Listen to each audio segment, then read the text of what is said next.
the person who is pivoting into the role to work with our rainbow family, citizenship education, push, excel, and push, and our entire family, as Reverend Jackson becomes the senior statesman to lead and teach others, will be none other than the incredible, the dynamic steward of Reverend Jesse Jackson, and that would be Dr. Frederick Douglass Haynes.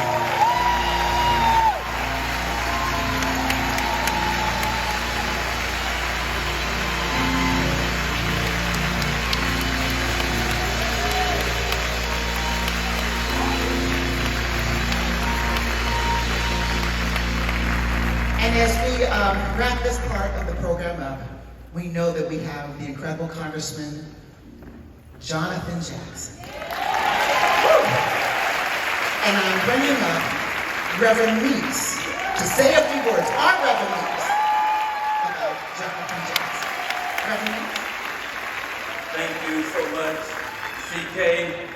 CK just said, I'm going to introduce Jonathan Jackson, and then I'm going to bring up Reverend Meeks to introduce Jonathan Jackson again. It is rare for one family to raise a congressman. But Reverend and Mrs. Jackson have not just raised one congressman. They have raised two. One represented the 2nd Congressional District, and the other represents the 1st Congressional District, our esteemed Congressman Jonathan Luther Jackson. Come on, everybody, give it up.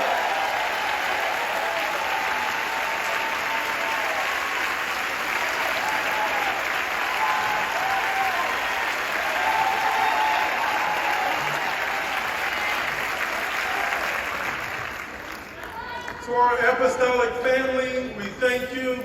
To the pastor of our church, Dr. Brazier, we thank the Brazier family.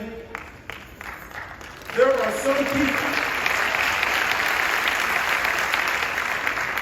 some people in this world who simply cannot be introduced. These are the people who are so groundbreaking and remarkably relevant that they exist at the level of our collective consciousness. Some folks are not just popular, they are significant. And whenever you come across people like that, they need not be introduced, only presented. We don't need anybody to introduce us to Vice President Kamala Harris. She has always been a part of our community, from graduating from Howard University to a proud member of Alpha Kappa Alpha Sorority Incorporated, just down the block from here. She has always been a part of the ethos and the grandeur of Black life. Her heritage stands across the roads of two communities, and she has dared to make each of them proud. Not only do we know her, but the people who don't like us know the name Vice President Kamala Harris. People who are mired in bigotry and hatred have come to know the name of Vice President Kamala Harris. People who make threats against democracy and have no compassion for the least of these have certainly found out who this remarkable woman happens to be. And every time she wakes up in the morning, I'm sure there are some adversaries of our cause and our culture and against America who say, man, she is at it again. She won't stop. Because she is a woman who has stood up for women's rights, for what we know should be a constitutional right, for a woman to have the right to make decisions on the autonomy of her body. Here is a woman who does not dissimulate, but says what she means, and she means what she says. understand that we are in the presence of someone who is not only the Attorney General for the state of California, not only a former United States Senator, and not only the Vice President of the United States of America, but she is probably, perhaps more importantly, a Proverbs 31st chapter woman. That is to say, she is a woman of tremendous character, someone that brings good and no harm. She works not only to provide for her family, but for millions of families of those that don't have lobbyists and special interests that walk the corridors of power in Washington, D.C. She is our advocate. Vice President Harris sets about her work vigorously, and her light does not go out at night because she even shines in the dark. Even when entire segments of the American population resents the fact that a woman of color is one heartbeat away from being the most powerful person on earth, she continues to shine. Do you know how fearless and committed you have to be to walk into places every day where you know people don't think you deserve to be there, and yet you shine every day? Do you have any idea how much faith and how much dignity you have to have when people say, we would like to turn back the hands of time to when blacks and browns did not have the rights that we have today? They want us to ask permission for us to be who we naturally are and enjoy all of the fruits of American citizenship. And Vice President Harris, I want to personally thank you for standing in the way of these tyrants. I see them every day in Washington. I want to personally thank Vice President Harris for casting the most tie-breaking votes in the history of any vice president, fulfilling the role of the President of the United States Senate.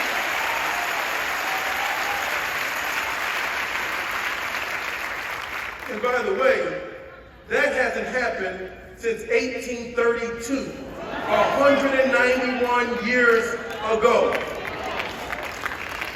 31 times you've said no to policies and legislation that would undermine the promise of America for all people. 31 times you stood in the way of those tyrants who thought about the rich and only wanted to serve the interests of those who have already been well served. 31 remarkable times you stood up for what this nation might be, and in doing so, you are now in the shadows of the Reverend Martin Luther King. 31 times you stood up for American working families. 31 times you stood up to fight for what has been right.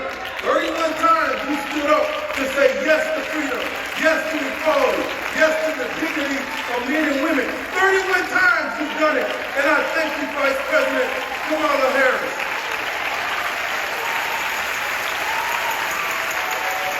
What she has done in the Senate is a manifestation of what Reverend Martin Luther King died to do in the streets.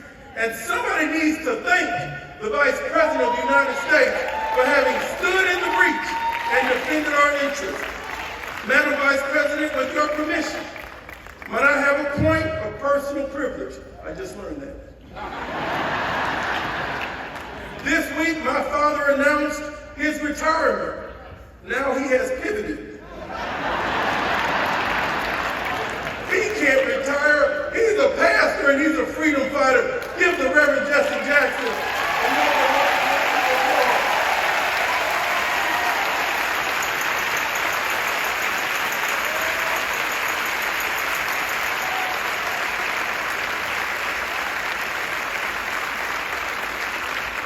I do fundamentally believe, Dad, that the nation owes you a debt of gratitude for how you continue to do the work of your mentor, the Reverend Martin Luther King. And almost single-handedly change the content, the tone, and the direction of the Democratic Party. President Barack Obama, Vice President Kamala Harris, and almost every other black elected official, most of all, me, would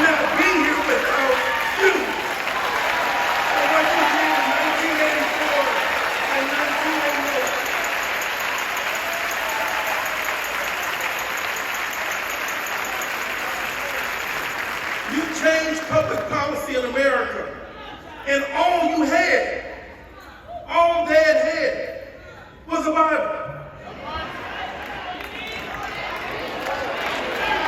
You helped to create the kind of America that would allow your middle son to represent the 1st Congressional District of Illinois.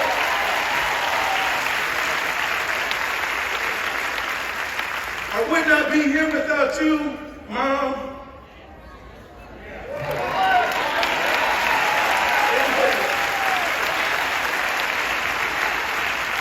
I gotta wrap up now. I could think all day long. Rainbow Push is a civil rights organization, Reverend Haynes, but everybody can't march in the streets. If America is to be the nation we want it to be, we need people sitting at the table when the policies are being crafted and haven't forgotten who they are. Marching in the streets without somebody sitting at the table defeats the purpose of marching in the first place. Reverend Martin Luther King told us to agitate and then negotiate, and then to deliver tangible outcomes for the people that we are serving who live under the iron hills of oppression. I say to all of my young activists, friends, let the marchers march. That's our tradition. And let the protesters protest. That is our tradition. But don't you ever underestimate the value and the importance of the people we send to the table.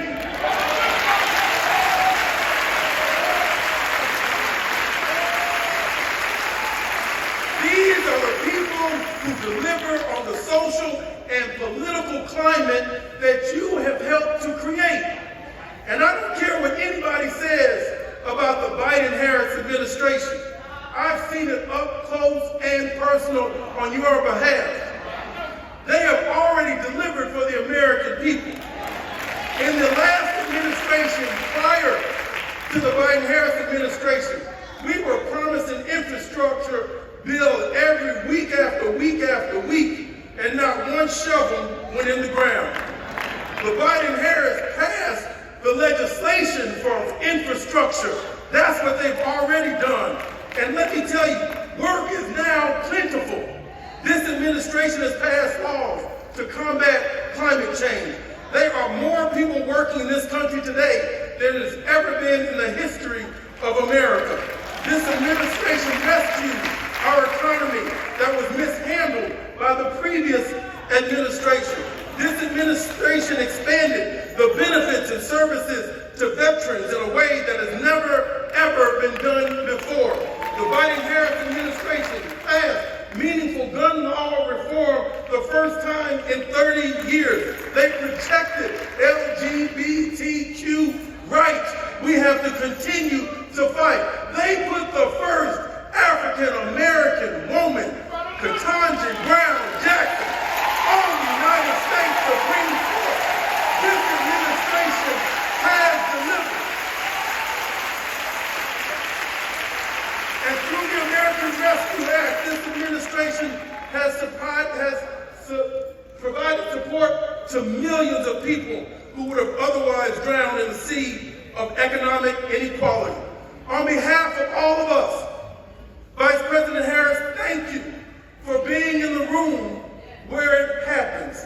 And we thank you for not being one of those members of our community who gets to where they are and then forgets how they got there.